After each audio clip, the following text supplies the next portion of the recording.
Hi అందరికీ. మాదొక పల్లెటూరు. సమ్మర్లో బయట పడుకుంటాం కదా.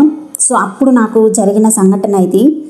నిజంగా ఎంత భయమైంది అంటే చాలా చాలా భయమైంది. నిజంగా అది రియలో కలనో నాకు ఇప్పటికీ తెలియదు. బట్ నేను అయితే నిజమే అనుకుంటాను.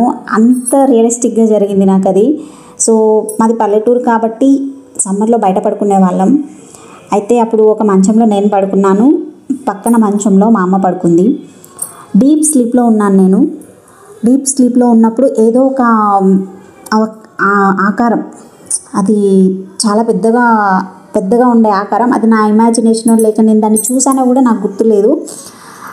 అట్లా ఒక ఆకారం వచ్చి నా గుండెల పైన కూర్చుందన్నమాట. కూర్చుని నా గొంతు పట్టుకుంది, చాలా గట్టిగా పట్టుకుంది. నా ఊపిరి ఆడడం లేదు, ఏం చేయాలనో తెలియడం లేదు. పక్కన మా అమ్మ ఉంది కదా అని నా కాళ్ళతో చేతులతో తనని లేపడానికి ట్రై చేస్తున్నాను.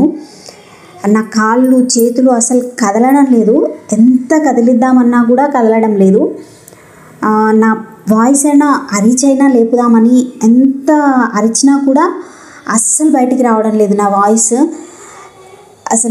వాయిస్ బయటికి రావడం లేదు. నా కాళ్ళు చేతులు కదలడం లేదు. అసలు ఎలా ఎవరిని ఎట్లా లేపాలి అని చాలా భయమైంది. ఆకారం నా మీద నుండి పోవడం లేదు. అసలు నాకు ఊపిరాడడం లేదు. చాలా చాలా భయంగా ఉంది.